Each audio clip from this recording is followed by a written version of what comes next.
Hey guys what's up, I hope you are doing well. So इस video में अपन बात करेंगे अगर आपका फर्स्ट ईयर में बैकलॉग आ गया तो क्या फ़र्क पड़ेगा, क्या इसका इम्पैक्ट रहेगा आपके इंजीनियरिंग फ्यूचर में। डिटेल्स में बात करेंगे। तो मुझे पता नहीं आपका बैकलॉग आया है नहीं आया है। अगर आप अभी एडमिशन लेने वाले हैं फर्स्ट ईयर में, राइट, तो मैं आपको डेफिनेटली सलाह दूंगा आप खाली फर्स्ट ईयर में नहीं, आप कोशिश करें किसी भी ईयर में आपका किसी भी सेमेस्टर में आपका बैकलॉग ना आए। इसके पीछे सबसे बड़ा रीज़न एक है और एक ही जगह पर इसका इम्पैक्ट पड़ता है ज़्यादा। वो क्या है? आपके कैंपस प्लेसमेंट में कुछ कुछ कंपनीज कैंपस प्लेसमेंट के टाइम क्या करते हैं, खास करके सॉफ्टवेयर कंपनीज जो मास में रिक्रूट करते हैं एलिमिनेशन करने के लिए, वो बोलते हैं कि हमारे पास वही पार्टिसिपेट करेंगे इस रिक्रूटमेंट ड्राइव में जिनका कोई बैकलॉग आया नहीं है। आके क्लियर हो गया वो भी एलिजिबल नहीं होगा, आया नहीं है वो एलिजिबल होगा।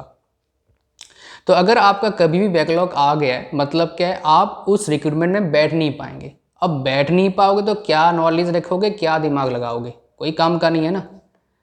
यहाँ पर एक बात है। दूसरी बात कहाँ पर इम्पैक्ट पड़ता है, आपका मान लो बैकलॉग आ गया तो उसको दोबारा आपको पेपर देना पड़ता है। तो साथ में मान लो 6 सब्जेक्ट पढ़ रहे हो तो और एक जितना ही बैकलॉग आएगा वो सभी पेपर देना पड़ेगा। तो आपका जो फोकस है वो क्या होता है, डिस्ट्रीब्यूट हो जाता है। जो करंट जो सब्जेक्ट होता है उस पर भी उसका इम्पैक्ट पड़ता है, प्लस पैसा भी लगता है।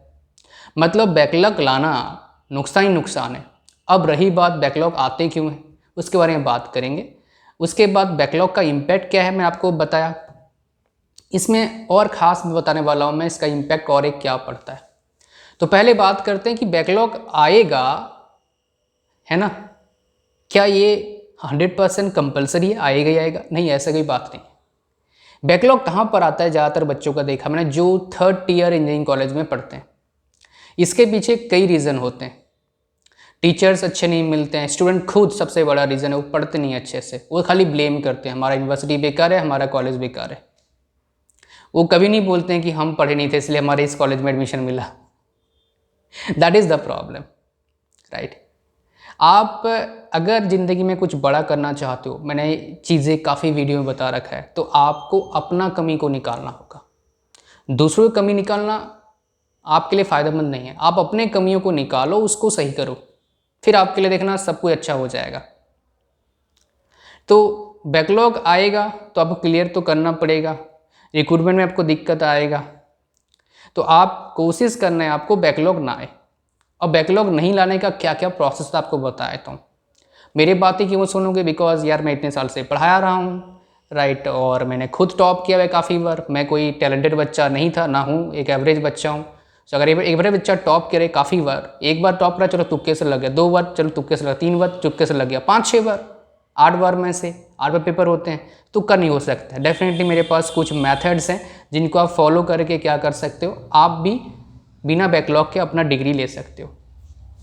तो बैकलॉग लेने का और एक नुकसान क्या है, पैसा देना पड़ता है। बैकलॉग का जो पेपर दोबारा देने के लिए फ़ीस देना पड़ता है आपको, वो भी आपका नुकसान है। मतलब नुकसान ही नुकसान है बैकलॉग लाने के लिए।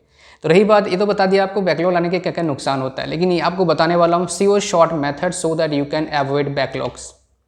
देखो जो सब्जेक्ट्स होते हैं वो 3 तरह के सब्जेक्ट्स होते हैं। पहला थ्योरी, कंप्लीट थ्योरी। दूसरा क्या होता है, थ्योरी प्लस न्यूमेरिकल थ्योरी और डेरिवेशन। तीसरा कैटेगरी क्या होता है, खाली न्यूमेरिकल या फिर मैथमेटिकल प्रॉब्लम। जो खाली न्यूमेरिकल होता है वो पास करना आसान भी है, डिफिकल्ट भी है। आसान कैसे है, आपको प्रैक्टिस करना पड़ेगा न्यूमेरिकल को। सबसे डिफिकल्ट क्या होता है, जिसमें न्यूमेरिकल भी होता है, थ्योरी भी होता है, डेरिवेशंस भी होते हैं। उनमें आपको हर चीज़ को ध्यान रखना पड़ता है। एग्जाम्पल के तौर पर बता रहा हूँ, thermodynamics, heat and mass transfer, strength of material, machine design. और मैकेनिकल में सबसे खतरनाक सब्जेक्ट क्या है, mechanical vibration, one of the most difficult subject, right. Mechanical vibration बहुत अच्छा सब्जेक्ट है और बहुत डिफ़िकल्ट सब्जेक्ट है। अगर आप नहीं पढ़ोगे पक्का रीपेयर आएगा, राइट। तो थोड़ा अच्छा सब्जेक्ट अच्छे से पढ़ लीजिएगा। और इसके इसी तरह से बाकी ब्रांचेस के भी कुछ डिफ़िकल्ट सब्जेक्ट्स होते हैं, जैसे आपका सीएस में डिस्क्रीट मैथमेटिक्स है, ऑटोमेटा है, माइक्रो प्रोसेसर है, इसके इस तरह का सब्जेक्ट्स होते हैं, राइट। तो आपको देखना पड़ेगा कि किस तरह का सब्जेक्ट है, उसके अकॉर्डिंग प्रिपरेशन करना पड़ेगा, पहला। दूसरा, टीचर्स पर भी बहुत कुछ निर्भर करता है कि आप कैसे उस सब्जेक्ट को प्रिपेयर कर रहे हो। कुछ टीचर्स इतने अच्छे आपको पढ़ाएंगे, इतने अच्छा आपका स्केड्यूल बना देंगे, कुछ पढ़ने का ज़रूरत नहीं है, कॉलेज में ही आपका हो जाएगा। मतलब आपको टेस्ट लेंगे, असाइनमेंट अच्छे अलग तरीके से देंगे, आपका अच्छे से पढ़ाएंगे क्लास में, मतलब इतना करवा देंगे, आप फेल नहीं होंगे। अच्छे अच्छे टीचर्स होते हैं, बट ऐसे टीचर आपको 20-30% मिलेंगे, उससे ज़्यादा नहीं मिलेंगे, चाहे किसी भी कॉलेज में पढ़ रहे हो। तो टीचर्स पर डिपेंड करेगा, लेकिन अब खुद पर 70% डिपेंड रहता है इंजीनियरिंग कॉलेज में। 70% खुद पर है, 30% टीचर्स पर है, किसी भी कॉलेज से पढ़ रहे हो आप। ये टीचर्स का डिपेंडेंस घटेगा, बढ़ेगा तो नहीं, मैंने देखा इतना। अपना डिपेंडेंस बढ़ाना पड़ेगा आपको, 70 से अबव करना पड़ सकता है, वेरी करेगा थोड़ा बहुत इधर उधर। तो आप क्या करेंगे, आपको अगर पहले देखना है कि भाई मेरा मतलब सब्जेक्ट कैसा है, उसके अकॉर्डिंग प्रिपरेशन करना है। मैथमेटिकल है तो आपका प्रैक्टिस है, डेरिवेशन मैथमेटिक्स है तो प्रैक्टिस है, न्यूमेरिकल है प्रैक्टिस है, थ्योरी है तो थोड़ा सा आपको अपना प्रोसेस बनाना पड़ेगा। आपको एक सिंपल प्रोसेस बताता हूँ, उस प्रोसेस को फॉलो करके थियोरेटिकल सब्जेक्ट में कहीं फेल नहीं हो सकते आप। पहला प्रोसेस क्या करना है आपको, क्लासेस सारे अटेंड करने हैं, पहला। दूसरा, क्लासेस में थोड़ा बेसिक कंसेप्ट क्लियर करने की कोशिश करना है। तीसरा, आपको थ्योरी में क्या होता है, व्यूज़ लिखना होता है। तो जो मेन हेडिंग होते हैं और जो मेन कंटेंट होता है उसका एक नोट्स बना लो आप, शॉर्ट नोट्स टाइप का। वो यूनिवर्सिटी शॉर्ट नोट्स में बोलता हूँ उसको। वो गेम चेंजर है आपके मार्क्स अच्छा लाने का। और इसी को मैं फॉलो करा था एमटेक में भी, बीटेक में भी, मेरे स्टूडेंट भी फॉलो करके काफ़ी अच्छे मार्क्स लाए। और फोर्थ क्या है आपका, एग्जामिनेशन से पहले डायग्राम्स को अच्छे से प्रैक्टिस करो बनाना।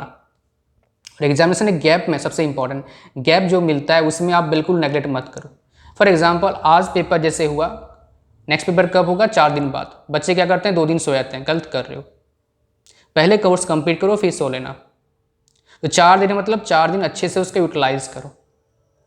अदरवाइज क्या होगा, 2 दिन बीत जाएगा, फिर 2 दिन में हड़बड़ी में ख़त्म, फिर आपका एग्जाम अच्छा नहीं जाएगा। ये मिस्टेक लगभग सारे बच्चे करते हैं, मेरे भी 1-2 पेपर में ऐसा मिस्टेक हुआ था, खासकर 8th सेमेस्टर में।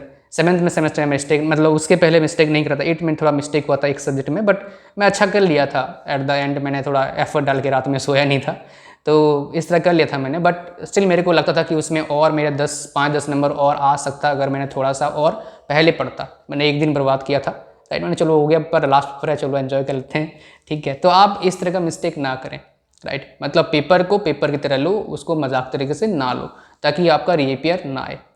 अब ये तो हो गया आपका जी रीअपियर नहीं लाने के लिए। रीअपियर किसी का आ गया तो क्या करेगा, टेंशन लेने का। रीअपियर आने से भी कुछ ज़्यादा फर्क नहीं पड़ता है, राइट। खाली कैंपस प्लेसमेंट में फ़र्क पड़ेगा, आगे कोई नहीं पूछेगा आपके डिग्री के बारे में। फर्स्ट जॉब में हो सकता है कभी कभी पूछ लें कि रीअपियर क्या आया था, उसमें थोड़ा बहुत इम्पैक्ट पड़ेगा, अदर देन कैंपस प्लेसमेंट में।